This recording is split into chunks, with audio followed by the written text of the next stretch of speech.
아이를 낳던 밤, 남편은 나를 버렸다. 내 아이를 낳을 그 밤에 나에게 등을 돌린 첫 번째 사람이 내 남편일 줄은 상상도 못했다. 드라마 좀 그만 찍어. 서연아. 남편 민준이 잘 다려진 양복 재킷을 여미며 소리쳤다. 내 진통 때문에 어머니 환갑 잔치를 망칠 수는 없잖아. 피가 비치는데도 제발 나를 두고 가지 말아 달라고 애원했다. 하지만 그는 나를 돕는 대신 차키를 들고 내 앞에서 문을 닫아버렸다. 그가 다음날 돌아왔을 때 그를 맞이한 것은 그가 버리고 간 아내가 아니라 평생 후회하게 될 진실이었다. 나는 두 손으로 배를 감싸 안은 채 우리 집 거실의 차가운 바닥에 무릎을 꿇고 있었다. 마치 몸을 두 동강 내는 듯한 고통을 필사적으로 견뎌냈다. 이것은 지난 며칠간 느꼈던 진통과는 차원이 달랐다. 더 극심하고 더 길었으며 진통이 올 때마다 무거운 손이 내 골반을 으스러뜨리는 것 같았다. 다른 방에서는 옷장 문이 열리고 닫히는 소리가 들렸다. 민준 씨, 나는 나지막이 불렀지만 대답은 없었다. 일어서려 했지만 곧바로 소파 가장자리를 붙잡아야 했다. 선풍기에서 찬바람이 나오는데도 목덜미는 땀으로 축축했다. 민준 씨, 제발 이리 좀 와봐요. 그는 새로 다린 정장을 입고 방에서 나왔다. 머리는 단정했고 값비싼 향수 냄새가 거실에 금세 퍼졌다. 그는 나를 흘깃 보더니 손목시계를 확인했다. 또, 왜? 그가 물었다. 정말 아파요. 이건 보통 진통이 아니에요. 아까부터 계속 그 소리잖아. 양수가 터졌어요. 그의 짜증 섞인 얼굴이 순간 사라졌다.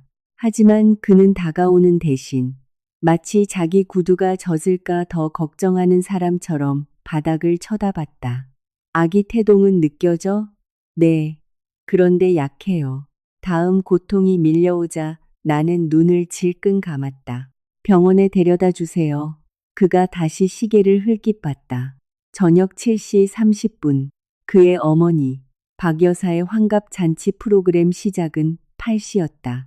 가게분 돈이 달아내 몇 주 동안 준비한 행사였다. 그들은 컨벤션 센터를 빌리고 대형 현수막을 제작했으며 갈비찜과 잡채를 잔뜩 주문하고 거의 동네 사람 전체를 초대했다. 민주는 그 잔치의 사회자이자 총책임자였고 가장 사랑받는 아들이었다. 한 시간만이라도 기다리면 안 될까? 그가 물었다. 나는 믿을 수 없다는 듯 그를 쳐다봤다. 1시간? 또 가진 통일지도 모르잖아. 저번 주에도 병원에 데려갔다가 그냥 돌아왔잖아. 이번엔 달라요, 민준 씨. 그의 휴대폰이 울렸다. 화면에 박 여사의 이름이 떴다. 그는 즉시 전화를 받았다. 네, 어머니. 지금 막 출발하려던 참이에요. 전화기 너머로 시어머니의 카랑카랑한 목소리가 들렸다. 너 어디니? 내 외삼촌들 다 오셨다. 네가 프로그램 시작해야지. 나 망신시키지 마라. 나는 민준의 양복 끝자락을 붙잡았다. 어머니께 제가 곧 아기 낳을 것 같다고 말해줘요. 그는 내 손을 쳐다보더니 부드럽게 떼어냈다. 어머니, 서연이가, 걔가 또 왜? 하루 종일 누워만 있었어요. 의사 선생님이 예정일은 다음 주랬잖아요. 뜨거운 액체가 허벅지를 타고 흐르는 것을 느끼자 나는 얼굴이 창백해졌다. 확인해보니 피가 섞여 있었다. 민준 씨. 하지만 그는 여전히 어머니와 통화 중이었다. 네가 여기 없으면 안 돼. 박 여사가 말을 이었다. 내가 환갑은 처음이자 마지막인데 걔는 내 아내일 뿐이잖아. 매일 보는 얼굴 아니니. 민준이 전화를 끊었다. 나는 그가 이제 나를 도우러 다가올 것이라 생각했다. 대신 그는 테이블 위에 차키를 집었다. 민준 씨, 피가 나요. 조금밖에 안 나잖아. 이게 조금인지 어떻게 알아요? 제발, 민준 씨, 무서워요. 드라마 좀 그만 찍어. 그가 소리쳤다. 나 어머니 생신 잔치에 갈 거야. 진짜 아기 낳을 것 같으면 그때 전화해. 집 전체가 갑자기 고요해지는 것 같았다. 나는 아무 대답도 하지 못했다. 그저 그가 재킷을 입고 서둘러 문을 나서는 모습을 쳐다볼 뿐이었다. 우리 차에 시동이 걸리는 소리가 들렸고 이내 그는 완전히 사라졌다. 몇 분 동안 나는 바닥에 그대로 누워 있었다. 배가 아픈 것인지 남편이 나를 버리고 떠나기로 선택했다는 사실이 더 아픈 것인지 알 수 없었다. 다시 아랫배에 격통이 찾아오자 나는 비명을 질렀다. 최 기사님, 이웃집에 사는 최 기사님이 가장 먼저 내 소리를 들었다. 나는 슬리퍼로 바닥을 반복해서 내리쳤고 곧 문을 두드리는 소리가 들렸다. 서연 씨, 괜찮아요? 아니요, 도와주세요. 그가 문을 열었을 때 피를 보고는 눈이 커졌다. 민준 씨는 어디 갔어요? 떠났어요. 어디를? 어머니 생신잔치요. 그는 나지막이 욕설을 내뱉었다. 그는 오토바이를 가진 아들을 불렀고 그들은 나를 급히 태웠다. 도로의 모든 웅덩이가 내 몸을 찌르는 칼처럼 느껴졌다. 나는 쇠 손잡이를 꽉 잡았고 최 기사님은 내 허리를 받쳐주었다. 조금만 참아요, 아가씨. 거의 다 왔어요. 병원에 도착하자 간호사 2명이 나를 맞았다. 그중 한 명인 김 간호사가 자신을 소개했다. 산모님, 몇 개월이시죠? 남편분과 함께 오셨나요? 나는 고개를 저었다. 선생님, 혈압이 계속 오르고 있어요. 다른 간호사가 말했다. 그들은 나를 응급실로 빠르게 밀어 넣었다. 침대가 움직이는 동안 조명들이 시야를 스쳐 지나갔다. 연이은 질문들, 모니터 소리, 그리고 쇠로 된 기구들이 부딪히는 소리가 들렸다. 한 의사 선생님이 내게 다가왔다. 서연 씨, 아기를 즉시 꺼내야 합니다. 태반이 분리되고 있는 징후가 보여요. 이 아기는 살 수 있을까요? 최선을 다할 겁니다. 제 아이를 잃게 두지 마세요. 남편분께 동의서를 받아야 하니 연락처를 알려주세요. 나는 민준의 번호를 알려주었다. 그들은 여러 번 전화했지만 아무도 받지 않았다. 마지막으로 김 간호사의 목소리가 들렸을 때 그녀는 말했다. 선생님, 남편분은 여전히 연락이 닿지 않습니다. 시야가 점점 흐려지면서 나는 민준의 양복, 그의 향수 냄새, 그리고 나를 뿌리치던 그의 손길을 떠올렸다. 그리고 어둠 속으로 잠겨들었다. 의식을 되찾았을 때 처음 들린 소리는 침대 옆 기계의 반복적인 신호음이었다. 눈꺼풀은 무거웠고 목은 말랐으며 가슴 위에는 큰 돌덩이가 얹힌 것 같았다. 오른손을 움직이려 했지만 아무 일도 일어나지 않았다. 옆을 보니 간호사가 앉아 있었다. 출산하던 밤에 나를 도와주었던 그 여자, 김 간호사였다. 서연님, 그녀가 다가왔다. 제 말 들리세요? 나는 겨우 고개를 끄덕였다. 어디 있어요? 내 목소리는 약하고 거칠었다. 제 아이는요. 아기는 안전해요. 신생아 집중치료실에 있어요.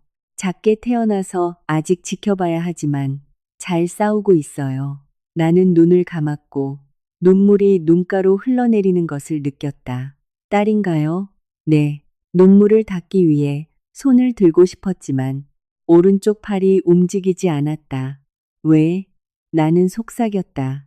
김 간호사가 문 쪽을 쳐다봤다. 잠시 후 의사 선생님이 들어왔다. 서연님, 수술 중에 합병증이 있었습니다.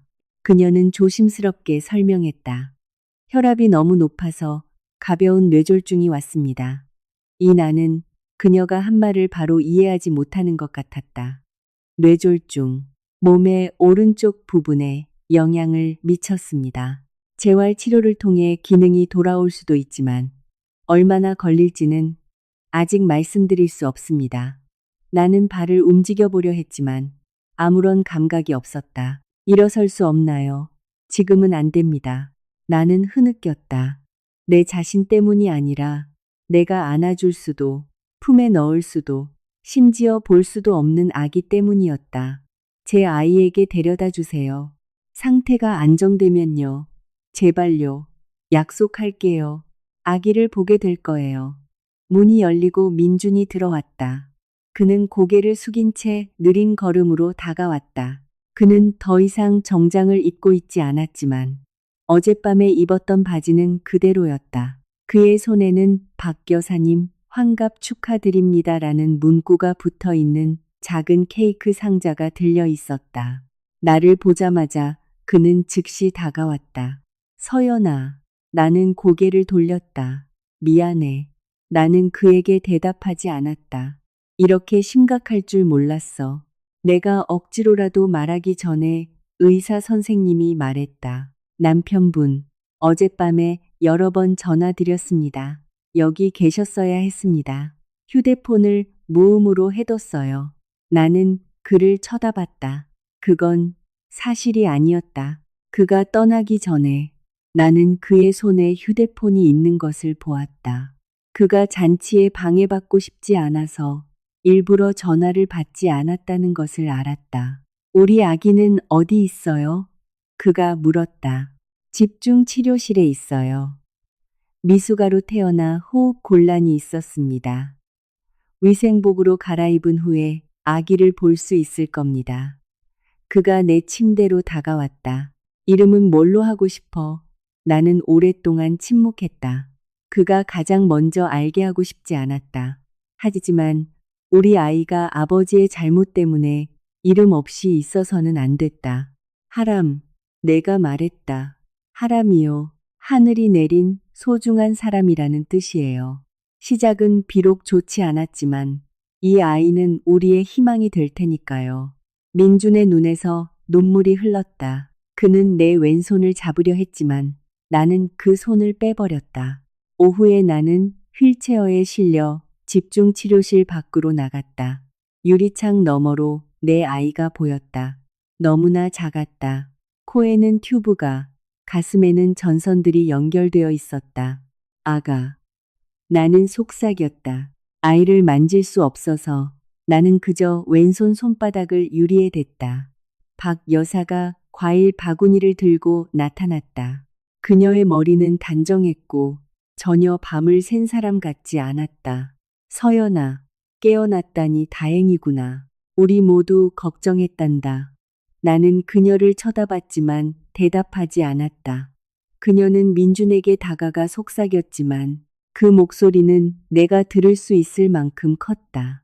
민준아, 사람들한테 네가 걔를 버리고 갔다고 말하지 마. 그냥 가진 통인 줄 알았다고 해. 소문나면 우리만 욕먹는다. 어머니, 서연이가 죽을 뻔했어요. 안 죽었잖아. 내 왼손이 떨리기 시작했다. 김 간호사가 그것을 알아차리고 즉시 나를 그들에게서 멀리 밀어냈다. 산모님, 휴식을 취하셔야 해요. 방문이 완전히 닫히기 전에 나는 민준의 목소리를 들었다. 어머니, 저 어떻게 해야 할지 모르겠어요. 간단해. 당분간 조용히 있어. 아기가 퇴원하면 사람들은 다 잊을 거야. 그 순간 나는 깨달았다. 그들은 자신들의 잘못을 마주하기 위해 병원에 온 것이 아니었다. 다른 사람이 알게 되지 않도록 확실히 하기 위해 온 것이었다. 밤이 되자 나는 김 간호사에게 내 손가락에서 반지를 빼달라고 부탁했다. 손이 부어서 움직일 때마다 아팠기 때문이다. 정말 괜찮으시겠어요? 그녀가 물었다. 네. 그녀는 조심스럽게 반지를 빼서 작은 비닐봉투에 넣었다. 서랍에 넣어둘게요. 아니요. 저기 테이블 위에 두세요. 왜요? 나는 한때 기쁨과 슬픔 속에서 결코 혼자 두지 않겠다는 약속의 상징이었던 반지를 그가 볼 수 있도록 쳐다봤다. 다음 날 민준이 들어왔을 때 반지는 병원 서식지 옆에 그대로 있었다. 그의 이름 아래 비상연락처로서 내가 결코 잊을 수 없는 두 단어가 반복해서 적혀 있었다. 남편 연락 두절. 완전히 퇴원하기까지 3주가 걸렸다. 나는 다시 앉고 서고 넘어지지 않고 걷는 법을 배워야 했다. 숟가락을 드는 간단한 행동이 성공으로 여겨지는 날이 올 줄은 상상도 못했다. 하람이를 안고 싶을 때는 누군가 내 팔꿈치를 받쳐줘야 했다. 밤에 아이가 울면 내 몸의 움직임보다 걱정이 앞섰다. 병원을 나오기 전 나를 담당했던 재활치료사 수진 선생님과 이야기를 나눴다. 예전으로 바로 돌아가려고 애쓰지 마세요. 그녀가 말했다. 당신의 몸은 적이 아니에요. 그저 상처를 입었을 뿐이에요. 만약 제 손에 힘이 돌아오지 않으면요? 우리는 다른 방법을 사용하는 법을 배우게 될 거예요. 나는 다른 방법이라는 말을 듣고 싶지 않았다. 나는 내 예전 몸을 원했다. 아이를 떨어뜨릴까봐 두려워하지 않고 안아주고 싶었다. 집에 도착했을 때 최 기사님이 문 앞에 경사로를 만들어 놓았다. 하지만 내가 예상하지 못한 또 다른 변화가 있었다. 박 여사가 와 있었다. 당분간 여기서 지낼 거다. 그녀가 말했다. 너희들 도움이 필요하잖아. 처음 며칠 동안은 그녀의 말이 사실인 것 같았다. 그녀가 요리하고 빨래를 했다. 하지만 시간이 지날수록 그녀가 나를 돕기 위해 온 것이 아니라는 것을 느꼈다. 그녀는 집 전체를 관리하기 위해 온 것이었다. 아직 아기 안지 마. 어느 날 아침 그녀가 말했다. 떨어뜨릴 수도 있잖아. 앉아서는 충분히 안을 수 있어요.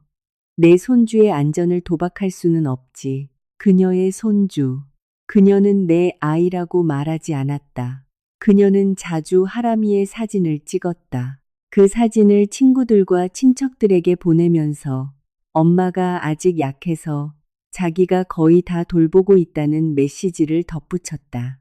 민준이 퇴근하고 돌아오면 박 여사가 내 아이를 안고 있는 동안 나는 소파에 조용히 앉아 있는 모습을 보게 되었다.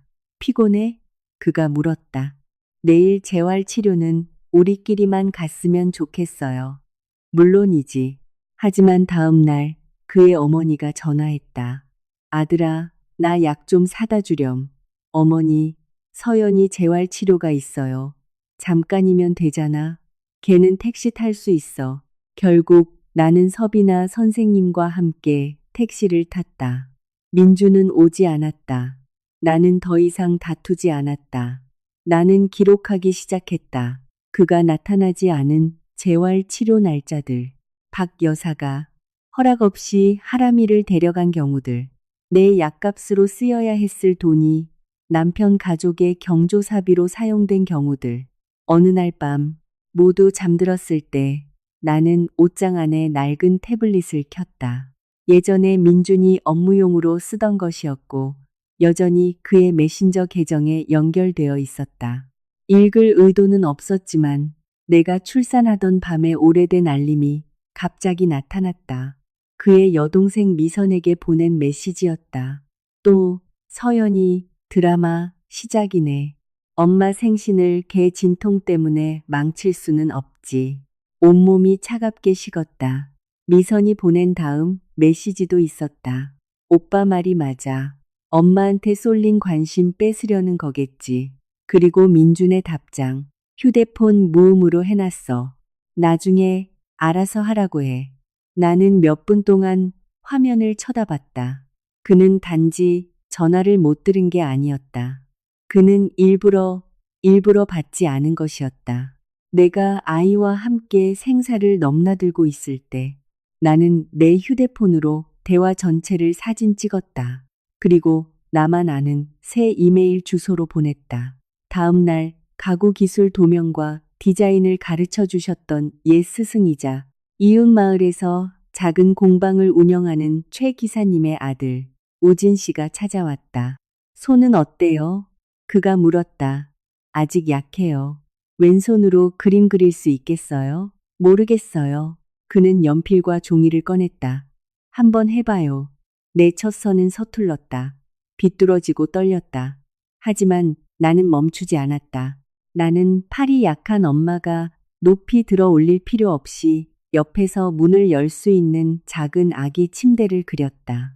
우진 씨는 내가 그린 그림을 오랫동안 쳐다봤다. 아이디어는 좋네요. 아직 엉망이지만요. 처음부터 완벽할 필요는 없어요. 시작하는 게 중요하죠. 그날 밤 나는 집 밖에서 몰래 그와 이야기했다. 공방 뒤에 방이 있나요? 네, 있어요. 왜요? 하람이와 제가 거기서 지낼 수 있는지 알고 싶어서요. 그는 즉시 묻지 않았다. 언제 떠날 계획이에요? 이건 아니에요. 준비를 해야 해요. 민준 씨는 알아요? 나는 고개를 저었다. 돈도, 직업도, 서류도, 아이를 위한 안전한 장소도 없이 떠나고 싶지 않아요. 분노만으로 움직일 수는 없어요. 다음 날 나는 서비나 선생님이 추천해준 이인의 변호사에게 전화했다. 과실에 대한 증거가 있습니까? 그녀가 물었다. 전부 모으고 있어요. 아이를 아버지에게서 완전히 떼어놓을 계획이신가요? 아이에게서 아버지를 뺏고 싶지는 않아요. 단지 그들 가족의 뜻대로 아이를 데려가거나 버려둘 수 없도록 확실히 하고 싶을 뿐이에요. 맞습니다. 우리에게 필요한 것은 보호이지 복수가 아닙니다. 전화가 끝난 후 민준이 방으로 들어왔다. 누구랑 통화했어? 치료사 선생님. 그는 나를 몇 초간 쳐다보더니 고개를 끄덕였다. 나는 아직 진실을 말할 준비가 되지 않았다. 그날 밤 하람이가 내 옆에서 잠든 동안 나는 왼손으로 아이의 작은 손을 잡았다. 내 몸은 여전히 약했다. 나만의 수입도 없었다. 지팡이 없이는 걸을 수도 없었다. 하지만 그 병원에서 나온 이후 처음으로 나는 더 이상 민준이 나를 선택해 주기를 기다리지 않았다. 내가 직접 나와 내 아이를 선택했다. 몇 달이 흘렀고 민준은 내가 매일 이전의 삶에서 조금씩 멀어지고 있다는 것을 거의 눈치채지 못했다. 나는 계속해서 재활 치료를 받았다. 서비나 선생님의 도움으로 나는 더 오래 서 있는 법, 한 손으로 기저귀를 가는 법, 그리고 앉은 채로 하람이를 앉는 법을 배웠다. 내 몸의 오른쪽 힘은 완전히 돌아오지 않았지만 나는 병원에서 처음 집에 돌아왔을 때와는 다른 사람이 되어 있었다. 한편 하람이의 첫 번째 생일이 다가오고 있었다. 어느 날 오후 박 여사가 두꺼운 폴더를 들고 왔다. 그녀는 그것을 테이블에 놓고 서류들을 하나씩 꺼냈다. 장소는 이미 예약해놨어. 그녀가 활기차게 말했다. 내 환갑 잔치 때 썼던 바로 그 컨벤션 센터야. 넓고 주인도 우리를 잘 알잖아. 나는 하람이에게 이유식을 먹이다가 멈췄다. 무슨 장소요? 애기 돌잔치 말이다. 내 생일이랑 합쳐서 하면 경비도 한 번만 들고 좋잖아. 나는 민준을 쳐다봤다. 그는 테이블 반대편 끝에 조용히 앉아 있었다. 같이 안 해요. 내가 말했다. 박 여사의 미소가 사라졌다. 뭐라고? 하람이는 여기서 집에서 작년에 있었던 일 때문이니? 그녀가 짜증 섞인 목소리로 물었다. 아직도 그거 못 잊었어. 나는 그녀를 똑바로 쳐다봤다. 제 아이와 제가 거의 죽을 뻔했던 날은 그냥 장식품이 아니에요. 서연아, 민준이 말했다. 목소리 좀 낮춰. 낮추고 있어요. 어머니를 창피하게 할 필요는 없잖아. 나는 희미하게, 그러나 기쁨 없이 웃었다. 내가 출산할 때 버려진 건 나인데, 여전히 창피해하면 안 되는 건 그분이군요. 박 여사가 갑자기 일어섰다. 우리가 아니었으면 네가 그 애를 돌볼 수나 있었을 것 같아. 당신들이 아니었으면 내가 뇌졸중에 걸리지 않았을 수도 있어요. 거실 전체가 침묵에 잠겼다. 박 여사는 폴더를 집어들고 쾅 소리를 내며 나갔다. 민주는 언제나처럼 그녀를 문까지 따라갔다. 나는 더 이상 그를 쫓지 않았다.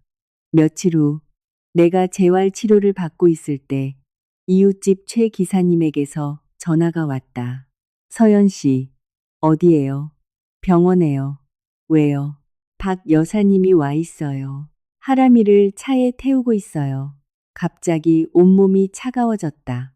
네, 민준 씨도 같이 있어요. 그들은 스튜디오 촬영하러 간다고 했다. 나는 서비나 선생님에게 제대로 인사도 하지 못했다. 급히 택시를 타고 민준에게 계속 전화를 걸었다. 그는 받지 않았다. 우리 집에 도착했을 때 대문은 열려 있었다. 박 여사가 현관 앞에 서 있었다. 그녀는 두꺼운 드레스를 입은 하람이를 안고 있었다. 옆에는 민준의 여동생 미선이 큰 장식 상자를 들고 서 있었다. 지금 뭐 하시는 거예요? 내가 소리쳤다. 그들이 돌아봤다. 그냥 사진 찍으러 가는 거야. 박 여사가 말했다. 소란 피우지 마. 당신들 허락 없었잖아요. 민준이한테 허락받았어. 제가 얘 엄마예요. 서연아. 민준이 다가왔다. 몇 시간이면 돼. 너무 크게 만들지 마. 그가 차 문을 열려고 했지만 내가 앞을 가로막았다. 무릎이 떨려서 지팡이를 꽉 잡았다. 비켜, 서연아. 미선이 말했다. 넘어질라. 나는 움직이지 않았다. 내 허락 없이는 내 딸을 데리고 나갈 수 없어요. 서연아. 민준이 단호하게 말했다. 나도 얘 아빠야. 당신이 얘 아빠라면 엄마한테 말도 없이 아이를 데려가는 게 아니라는 걸 알아야지. 멀리 데려가는 거 아니잖아. 서비나 선생님한테 갈 때도 똑같이 말했죠. 잠깐이라고. 다음 날이 돼서야 돌아왔잖아요. 그의 얼굴에서 핏기가 가셨다. 나는 지팡이를 더 꽉 잡았다. 당신들이 처음 나를 버렸을 때 나는 일어설 힘이 없었어요. 지금은 지팡이 하나만 들고 있지만 당신들은 더 이상 내 허락 없이 내 아이를 데리고 나갈 수 없어요. 하람이가 서서히 울기 시작했다. 아마도 주변의 긴장감 때문일 것이다. 나는 다가가서 왼손을 뻗었다. 아가, 엄마한테 오렴. 박 여사는 잠시 망설였지만 하람이가 소리치기 시작하자 나에게 아이를 넘겨줄 수밖에 없었다. 내 딸이 내 목을 꼭 껴안았다. 그 순간 나는 느꼈다. 적절한 때를 기다리는 것은 끝났다고. 그날 밤 민준이 잠든 동안 나는 중요한 서류, 약, 몇 벌의 옷, 그리고 간단한 가구 스케치를 그려 모은 적은 돈을 가방에 챙겼다. 해가 뜨기 전 우진 씨가 최 기사님과 함께 도착했다. 준비됐어요? 그가 물었다. 나는 한때 평생의 보금자리가 될 것이라 생각했던 집을 쳐다봤다. 아니요. 하지만 그래도 떠날 거예요. 우리는 하람이를 차에 태웠다. 나는 긴 편지를 남기지 않았다. 단 한 문장만 썼다. 당신을 벌주기 위해 떠나는 게 아니에요. 당신이 구원하지 않았기에 떠나는 거예요. 아침이 되자 우리는 우진 씨의 공방 뒤 작은 방에 있었다. 낡은 침대 하나, 작은 창문 하나, 그리고 비가 오면 시끄러운 지붕이 있었다. 우리가 쓰던 값비싼 가구들은 없었다.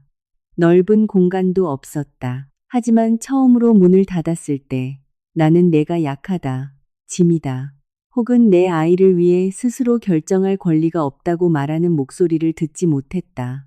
스스로 그림을 그리며 다시 웃기까지 2년이 걸렸다. 나의 회복은 빠르지 않았다.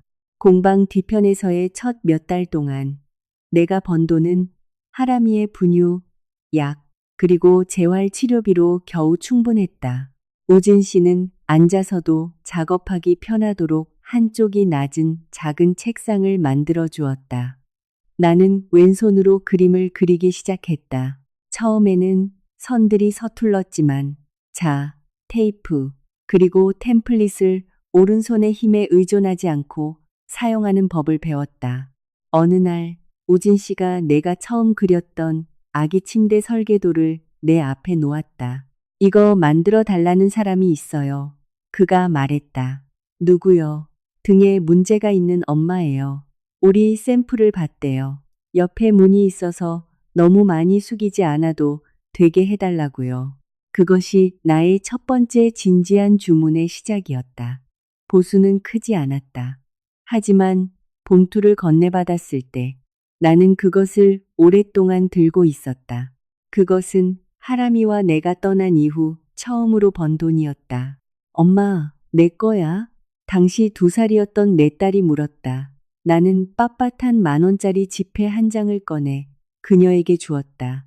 내 저금통에 넣자 그녀는 미소를 지으며 작은 깡통에 그것을 넣었다. 주문이 늘면서 나는 조절 가능한 기저귀 교환대, 한 손으로 쉽게 열 수 있는 옷장, 그리고 등받이가 더 높은 흔들의자를 만들었다. 내 몸의 한계가 내가 이전에는 생각지 못했던 디자인을 가르쳐 줄 줄은 상상도 못했다. 하지만 항상 순조롭지는 않았다. 주문이 없는 달도 있었다. 다음날 고객에게 샘플을 보여줘야 하는데 하람이가 밤새 열이 나는 밤도 있었다. 아이의 검진비를 내기 위해 나 자신의 재활 치료를 미루기도 했다. 나는 갑자기 성공한 것이 아니었다. 우리는 천천히 우리의 삶을 만들어 나갔다. 한편 법원은 민준에게 정해진 날에 하람이를 볼 수 있도록 허락했다. 처음에는 그가 일찍 와서 성경에 매일 전화를 했다. 몇 달이 지나자 그는 늦기 시작했다. 차가 막혔어. 가 그의 이유였다. 때로는 오지 않았다. 어머니가 편찮으셔서. 하람이의 3번째 생일에 그는 커다란 장난감 자동차를 가져왔다. 우리 작은 방에는 거의 들어가지도 않았다. 아빠, 내가 제일 좋아하는 음식이 뭐예요? 하람이가 갑자기 물었다. 민주는 잠시 멈칫했다. 스파게티. 아이는 고개를 저었다. 계란 넣은 죽이요. 민주는 미소를 지었지만 상처받은 것이 분명했다. 자기 전에 제일 좋아하는 이야기는 뭐예요? 모르겠어. 엄마는 알아요. 우리 딸이 잠든 후 민주는 공방 밖에 앉았다. 나도 최선을 다하고 있어. 그가 말했다. 선물만으로는 충분하지 않아요. 알아. 완벽할 필요는 없어요. 온다고 한 날에 오기만 하면 돼요. 그는 고개를 숙였다. 아직도 나한테 화가 났다면 당신이 아빠가 되는 것은 내 분노와는 상관없는 일이에요. 그는 대답하지 않았다. 몇 주 후 이인의 변호사가 미선의 게시물을 나에게 보여주었다. 거기에는 내가 지팡이를 짚고 있는 사진이 있었다. 내가 내 상태를 이용해서 하람이를 아버지 가족에게서 떼어놓고 있다는 긴 글과 함께 대응하고 싶으세요? 우진 씨가 물었다. 아니요. 댓글이 많이 달려요. 내버려 둬요. 대신 이인의 변호사는 미선에게 법적 통지서를 보내고 양육권 합의서와 민준이 방문하지 않은 날짜 기록을 보여주었다. 다음 날 그 게시물은 삭제되었다. 내가 옳다는 것을 대중에게 증명하기 위해 내 모든 상처를 드러낼 필요는 없었다.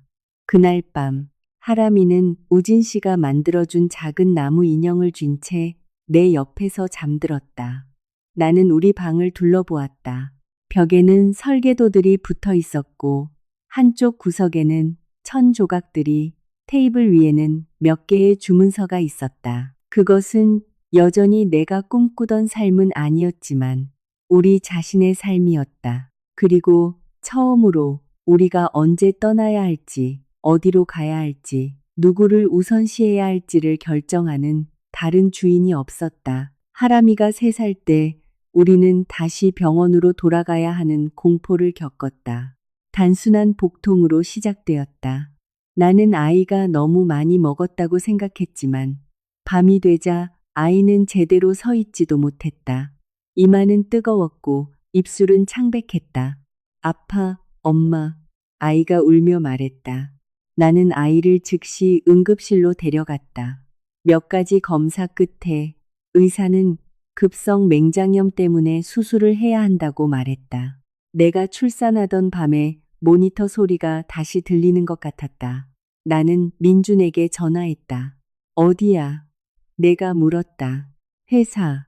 왜? 병원이야. 하람이 수술해야 해. 그는 더 이상 묻지 않았다. 갈게. 그는 30분 남짓 후에 도착했다. 숨을 헐떡이며 아직 옷도 갈아입지 않은 상태였다. 그는 즉시 하람이에게 다가갔다. 아빠, 우리 딸이 나지막이 불렀다. 여기 있어. 그는 아이의 손을 잡았다. 수술 일정을 기다리는 동안 민준의 휴대폰이 계속 울렸다. 박 여사의 이름이 떴다. 처음에는 받지 않았다. 하지만 다시 전화가 오자 그는 조금 떨어져서 받았다. 어머니, 내가 앉아 있는 곳에서도 박 여사의 큰 목소리가 들렸다. 나 화장실에서 넘어졌어. 허리가 너무 아파. 이리 와. 구급차를 부르세요. 네가 필요해. 나 병원에 있는데. 서연이랑 같이 있잖아. 나는 혼자야. 나는 민준을 쳐다봤다. 그의 얼굴에는 두려움과 망설임이 역력했다. 내가 출산하던 밤에 봤던 바로 그 표정, 선택을 해야만 했던 그 순간이었다. 그는 일어서서 문 쪽으로 걸어갔다. 나는 그를 막지 않았다. 다시 애원하고 싶지 않았다. 하지만 그는 완전히 나가기 전에 멈췄다. 그는 다른 휴대폰을 꺼내 전화를 걸었다. 미선아, 어머니한테 가봐. 구급차 좀 불러줘. 뭐? 오빠를 원하시는데 나 여기 떠날 수 없어. 하지만 심각할 수도 있잖아. 내 딸 상태도 심각해. 그는 하람이 곁으로 돌아왔다. 박 여사가 다시 전화했다. 민준아, 지금 당장 와. 그는 깊은 숨을 내쉬었다.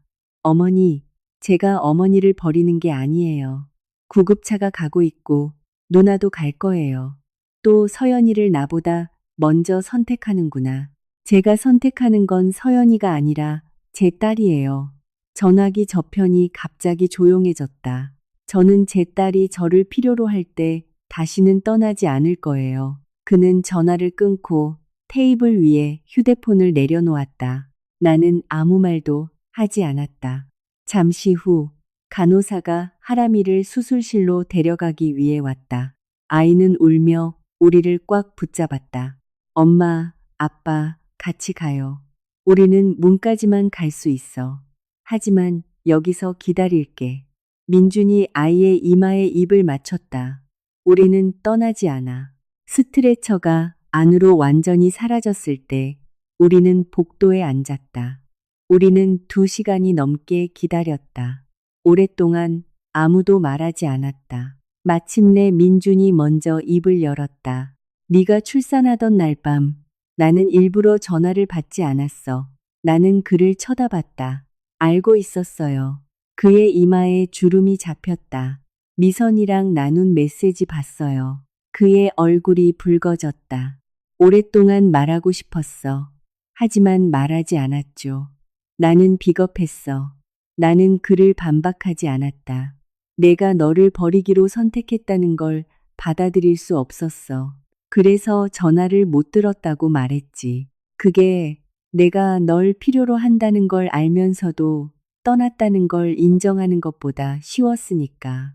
그의 눈에서 눈물이 흘렀다. 용서해달라고 비는 게 아니야. 다행이네요. 아직 그럴 수 없으니까요. 그가 고개를 끄덕였다. 하지만 하람이의 아빠가 되고 싶어. 진짜 아빠. 그건 네가 머물기로 선택한 하룻밤으로 측정되지 않아. 내일부터 그리고 그 다음 날부터 시작해봐. 잠시 후 의사가 나와 수술이 성공적이었다고 말했다. 민주는 주저앉아 얼굴을 감쌌다. 우리가 회복실에서 하람이를 봤을 때 아이는 우리 2사람의 손을 잡았다. 그날 밤 우리 가족은 다시 하나가 되지 않았다. 과거를 지워버리는 기적도 없었다. 하지만 처음으로 나는 민준이 올바른 선택을 할 수 있다는 것을 보았다. 내가 강요해서가 아니라 그가 자신의 실수 무게를 마주할 준비가 되었기 때문이었다. 하람이의 수술 후 1년이 넘는 시간 동안 민준과 나는 부모로서의 관계가 점차 나아졌다. 우리는 다시 합치지 않았다. 그가 우리와 다시 살지도 않았지만 그는 방문 시간을 지키고 학교 행사에 참석하며 우리 딸에 대한 작은 것들을 알아가는 법을 배웠다. 그는 이제 하람이가 싫어하는 음식이 무엇인지, 어떤 노래가 아이를 진정시키는지, 천둥 소리를 무서워할 때 어떻게 말을 걸어야 하는지 알았다. 어느 날 오후 그가 학교 준비물을 가져다 주었을 때 나는 그가 조용하다는 것을 알아차렸다. 무슨 일 있어요? 내가 물었다. 어머니가 병원에 계셔. 나는 서류를 정리하다가 멈췄다. 무슨 일인데요? 어지러우시다고. 심각한 건 아니라고 하는데 나보고 오라고 하시네. 가보세요. 그는 내가 그런 대답을 할 줄 몰랐다는 듯이 나를 쳐다봤다. 어머니를 돌보기 위해 내 허락을 받을 필요는 없어요. 중요한 건 다른 책임들을 저버리지 않는 거예요. 그가 고개를 끄덕였다. 그가 떠나기 전 박 여사의 여동생인 영숙 이모님이 오셨다. 그들은 오랫동안 다른 지방에 사셔서 몇 년 동안 보지 못했다고 했다. 나는 그녀를 잘 몰랐지만 그녀가 언니와는 정반대라는 것을 즉시 알아차렸다. 조용히 말하고 지시하는 것을 좋아하지 않았다. 저기 민준이랑 같이 가도 될까? 그녀가 물었다. 물론이죠. 내가 대답했다. 이틀 후 유도라 이모님이 다시 공방으로 찾아왔다. 그녀는 낡은 사진과 편지가 담긴 상자를 들고 있었다. 너에게 할 말이 있단다. 그녀가 말했다. 나는 그녀를 작은 사무실에 앉혔다. 무슨 일이세요? 내가 이걸 보여주는 건 박 여사를 변호하려는 게 아니야. 그냥 모든 것이 어디서 시작되었는지 네가 이해했으면 해서. 그녀는 상자를 열고 빛바랜 사진 한 장을 꺼냈다. 아기 민준을 안고 있는 젊은 시절의 박 여사였다. 민준이가 태어났을 때 박 여사도 남편에게 버림받았단다. 병원에 같이 가지도 않았어. 그 남자는 술을 마시러 갔고 다음 날에야 돌아왔지. 내 손가락이 차갑게 식었다. 그것은 민준이 나에게 한 짓과 거의 똑같았다. 민준이가 자라면서 엄마는 항상 그에게 자기를 떠나지 말라고 말했어.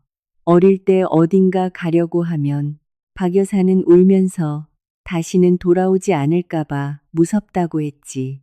그래서 그는 순종하는 법을 배웠군요. 그냥 아들로서가 아니라 마치 엄마의 구원자가 된 것처럼 나는 순간 어떤 감정을 느껴야 할지 몰랐다. 내 안의 한 부분은 박 여사에게 연민을 느꼈다. 다른 한 부분은 분노했다. 고통을 끝내는 대신 그녀는 그것을 아들에게 그리고 그의 다음 가족에게 물려주었기 때문이다. 그날 밤 민준이 하람이를 데려다 주었을 때 나는 그와 이야기했다. 어머니가 당신을 낳았을 때 무슨 일이 있었는지 알아요. 그가 멈칫했다. 누가 말해줬어요. 유도라 이모님이요. 그는 벤치에 앉았다. 오래전부터 알고 있었어. 그가 말했다. 어머니가 어릴 때부터 나에게 반복해서 이야기해 주셨어. 아버지가 겪게 한 일을 네가 겪지 않기를 바란다고 말씀하셨나요? 거의 매일 내가 수학여행을 가고 싶어 하면 내가 자기를 버릴까봐 두렵다고 하셨어. 여자친구가 생기면 그녀가 자기 자리를 차지할 거라고 하셨지. 당신이 그녀가 첫 번째라는 것을 증명하는데 익숙해질 때까지 그는 고개를 숙였다. 나는 그게 좋은 아들이 되는 길이라고 생각했어. 하지만 당신은 나쁜 남편이 되었죠. 알아. 그는 자신을 변호하지 않았다. 그것은 아마도 그가 자신의 양육 환경을 핑계로 삼지 않은 첫 번째 순간이었을 것이다. 나는 그녀를 닮고 싶지 않았지만 나도 그녀가 두려워하던 일을 똑같이 했어. 내가 떠난 사람이었지. 당신은 그렇게 머물러 있을 필요는 없어요. 그가 나를 쳐다봤다. 우리에게 아직 희망이 있을까요? 나는 그가 단지 부모가 되는 것에 대해 묻는 것이 아니라는 것을 알았다. 나는 깊은 숨을 내쉬었다. 당신이 더 나은 아들이 될 희망은 있어요. 당신이 더 나은 사람이 될 희망도 있고요. 하지만 그게 우리가 예전으로 돌아간다는 뜻은 아니에요. 그는 분명 상처받았지만 고개를 끄덕였다. 몇 주 후 박 여사도 나와 이야기를 나눴다. 그녀는 여전히 약했고 보행기를 사용했다. 아직도 나한테 화가 났겠지. 분노가 저를 지배하지는 않아요. 그럼 뭐지? 조심스러움이요. 그녀의 이마에 주름이 잡혔다. 나도 당신이 겪은 일을 겪었어. 나도 출산 중에 버림받았지. 알아요. 그렇다면 제가 왜 민준이를 잃고 싶지 않았는지 이해해 주실 수 있겠네요. 당신의 두려움은 이해할 수 있지만 그 두려움 때문에 당신이 한 행동은 받아들일 수 없어요. 그녀는 조용히 나를 쳐다봤다. 상처가 사람이 왜 상처를 주는지 설명할 수는 있지만 그것이 상처를 주는 행위를 정당화하지는 않아요. 그녀는 대답하지 않았다. 그날 밤 하람이는 왜 아빠와 한 집에 살지 않는지 우리에게 물었다. 아빠 사랑하지 않아? 그녀가 물었다. 민준과 나는 서로를 쳐다봤다. 우리는 둘 다 너를 아주 많이 사랑한단다. 하지만 어떤 사람들은 서로를 다시 다치게 하지 않기 위해 떨어져 지내는 게 더 나을 때가 있어. 화났어. 아니, 민준이 대답했다. 아빠가 평생 고쳐야 할 실수들을 했을 뿐이야. 하람이는 우리 두 사람의 손을 잡았다. 우리 가족은 다른 사람들이 기대하는 방식으로는 온전하지 않았다. 하지만 처음으로 우리는 아이에게 숨기는 거짓말이 없었다. 하람이가 태어난 지 5년이 지났을 때 민주는 우리 둘만 따로 이야기하자고 요청했다. 그동안 우리의 작은 공방은 커졌다. 3명의 목수, 2명의 가구 덮개 제작자, 그리고 고객을 맡는 작은 사무실이 생겼다. 나는 더 이상 건물 안에서 항상 지팡이를 사용하지 않았다. 하지만 긴 거리를 걸을 때는 여전히 필요했다. 민주는 어느 토요일 아침에 왔다. 꽃이나 선물은 없었다. 얇은 폴더 하나만 들고 있었다. 할 말이 있어. 그가 말했다. 나는 그를 안 쳤다. 그는 폴더를 열고 몇 장의 종이를 꺼냈다. 이게 뭐예요? 내가 한 일들의 목록이야. 나는 그를 쳐다봤다. 전부는 아니지만 내가 기억할 수 있는 것들이야. 그가 첫 페이지를 읽었다. 나는 네가 출산할 때 너를 버렸어. 일부러 전화를 받지 않았어. 병원에 거짓말을 했어. 너보다 내 가족의 평판을 보호했어. 그는 삼키고 나서 계속했다. 나는 어머니가 하람이를 키우는데 간섭하도록 내버려 뒀어. 내 재활 치료에 가지 않았어. 미선이가 너를 헐뜯을 때 막지 않았어. 그리고 많은 경우에 나에게 편할 때만 아빠 노릇을 했어. 나는 아무 말도 하지 않았다. 이걸 읽는 건 네가 나를 용서하길 바라서가 아니야. 그가 말했다. 그저 내가 이제 아무런 변명이나 핑계 없이 그것을 말할 수 있다는 걸 네가 들어줬으면 해서. 왜 지금이에요? 용서를 구하는 것이 내 마음을 가볍게 하기 위한 것이 아니라는 걸 이제야 이해했기 때문이야. 그것은 내가 너에게 떠넘긴 무게를 인정하기 위한 것이어야 해. 그는 또 다른 서류를 꺼냈다. 내 예전 의료비와 재활치료비에 내 몫에 대한 월별 지불 계획을 세웠어. 그런 거 요구하지 않았어요.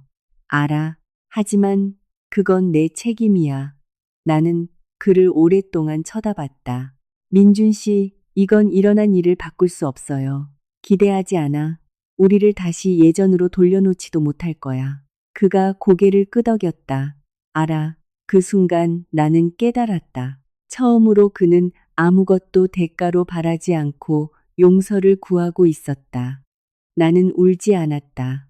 갑자기 마음이 가벼워지지도 않았다. 하지만 내 안에 조용한 한 부분이 말했다. 과거가 바뀔 것이라는 희망을 이제 놓아주어도 된다고. 몇 달 후 이인의 변호사가 우리의 남은 공동 재산에 대해 나를 불렀다. 아직 당신이 가지고 있는 게 하나 더 있어요. 그녀가 말했다. 나는 작은 상자에서 낡은 결혼 반지를 꺼냈다. 나는 그것을 다시 끼고 싶어서가 아니라 깨진 약속의 상징으로 무엇을 해야 할지 몰라서 오랫동안 보관해왔다. 합의서에 포함시킬 수 있어요. 이내 씨가 말했다. 아니요, 괜찮아요. 나는 반지를 보석상에 가져가 팔았다. 액수는 크지 않았지만 내가 오랫동안 생각해온 프로젝트의 허가와 초기 장비 비용을 지불하기에 충분했다. 나는 그것을 손잡아주기 산모 지원이라고 불렀다.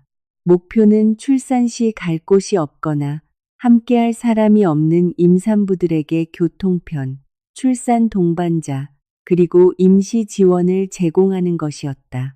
우진 씨가 첫 계획을 봤을 때 그는 미소를 지었다. 이게 다음 프로젝트인가요? 네, 큰일이네요. 처음부터 클 필요는 없어요. 시작하는 게 중요하죠. 그는 내가 처음 왼손으로 그림 그리는 법을 배울 때 나에게 했던 말을 반복했다. 박 여사조차도 서서히 변했다.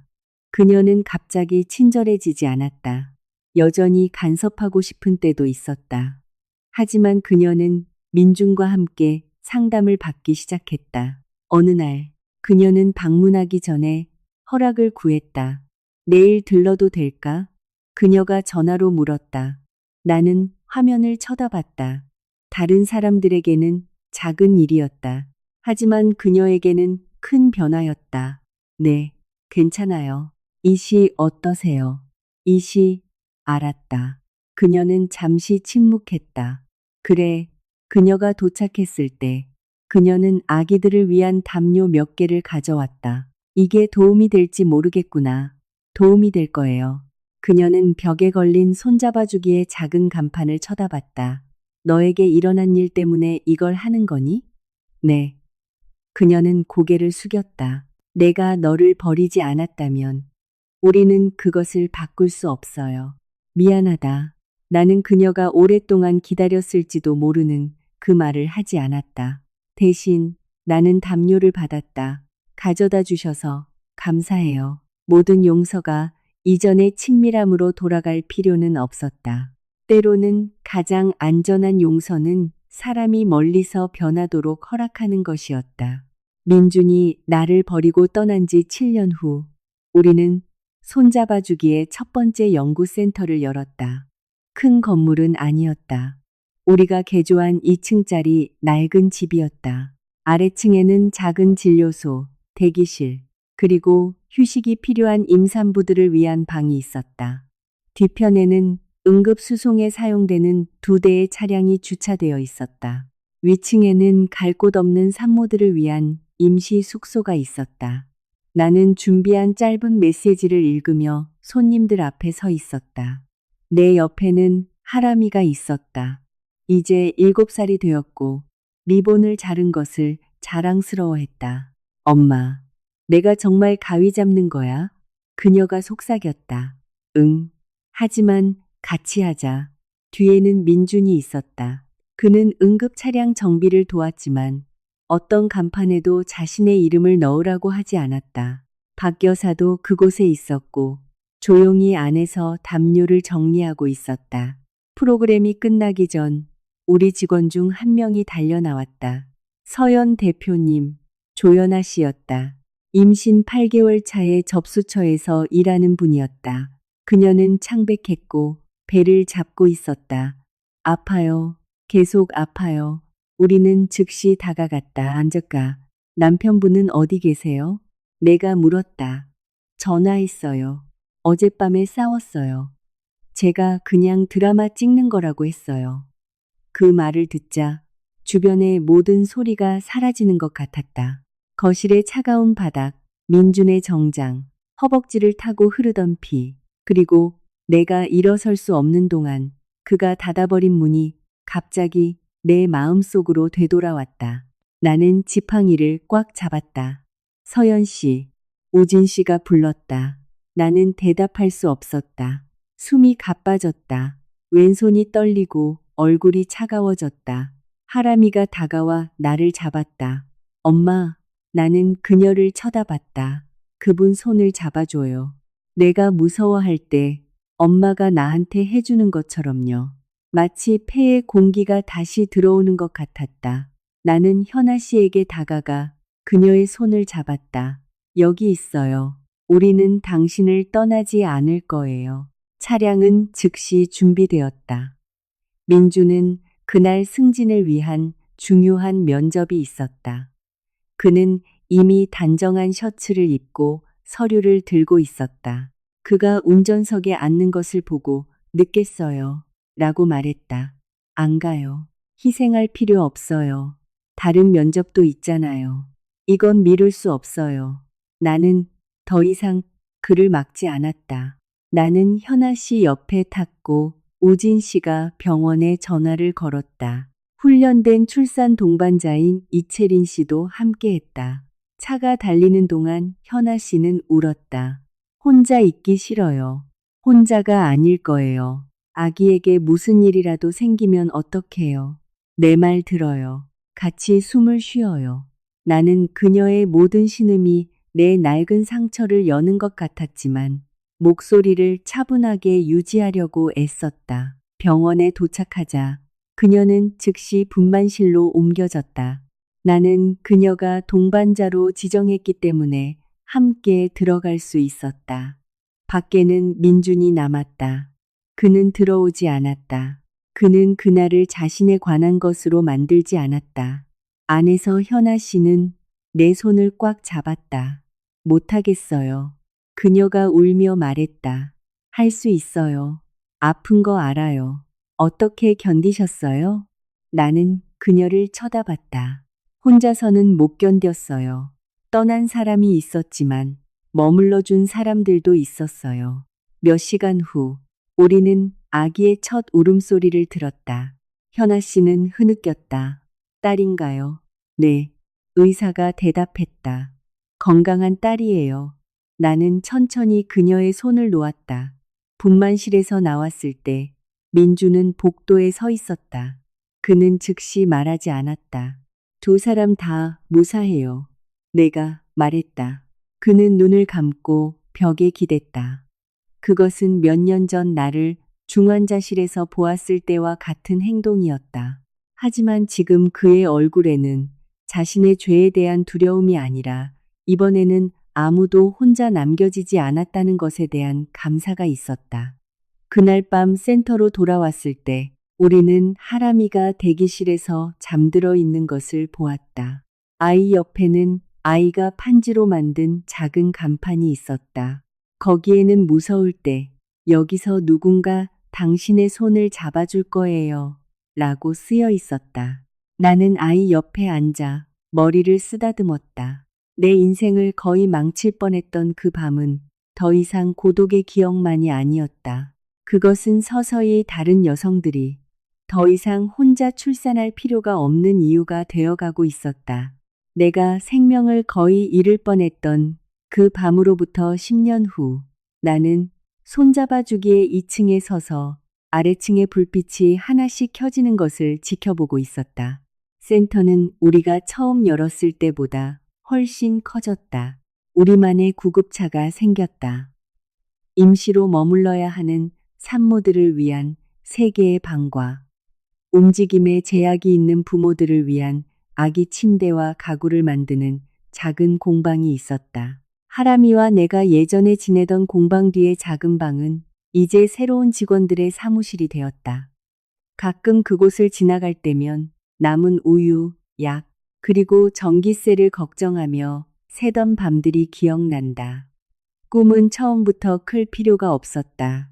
때로는 두렵고 상처받고 아이의 작은 손 외에는 아무것도 잡을 것이 없었던 한 여자에게서 시작될 뿐이었다. 하람이는 이제 10살이었다.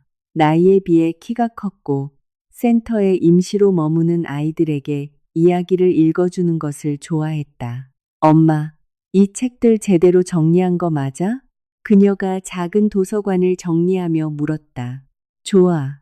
하지만 어린 아이들을 위한 책은 낮은 선반에도 어른들한테 도와달라고 안 해도 직접 꺼낼 수 있게요.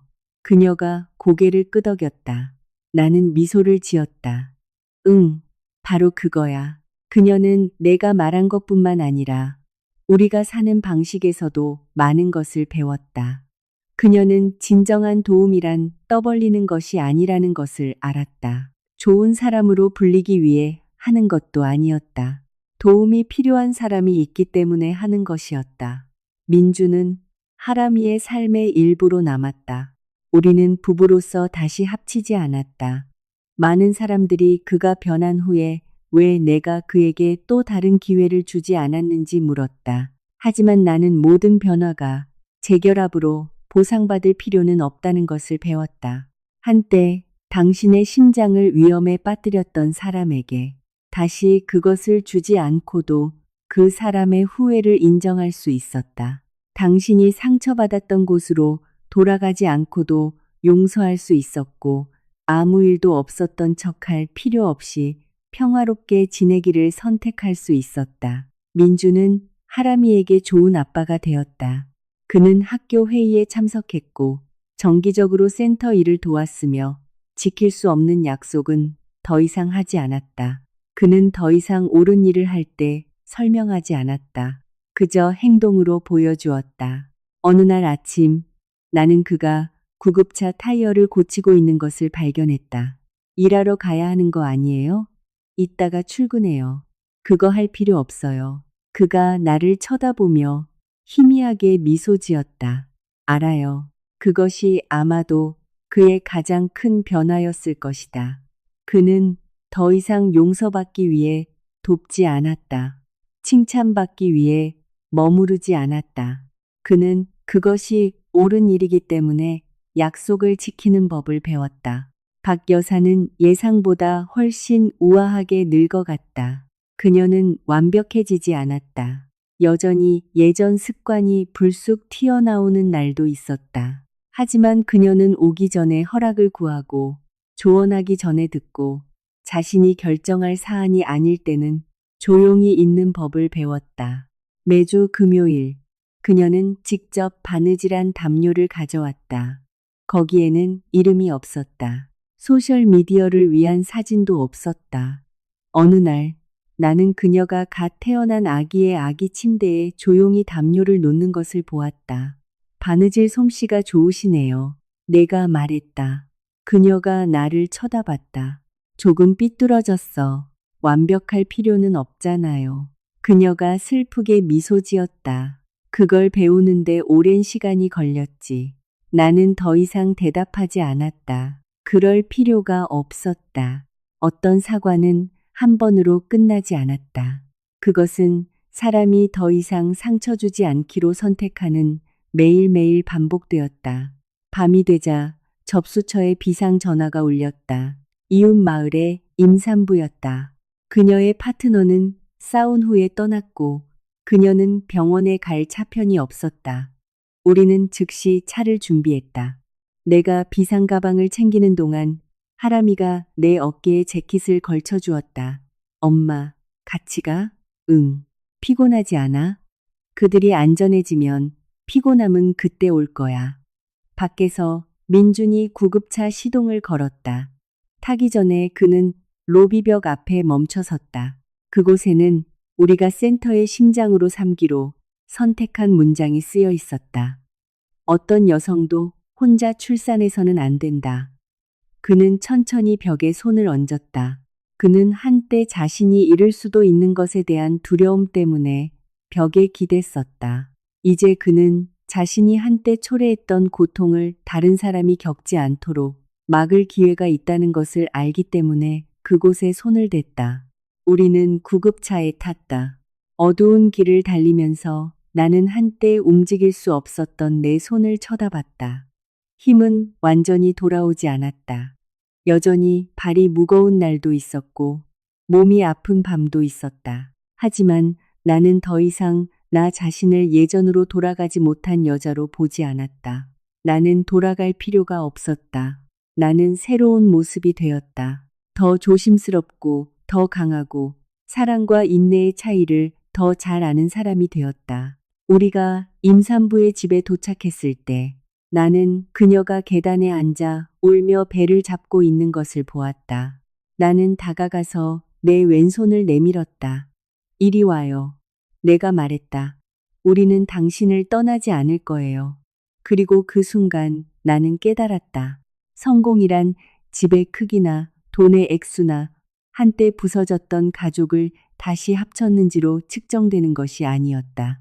때로는 진정한 성공이란 당신을 거의 죽일 뻔했던 상처를 다른 사람에게 물려주지 않았을 때 찾아온다.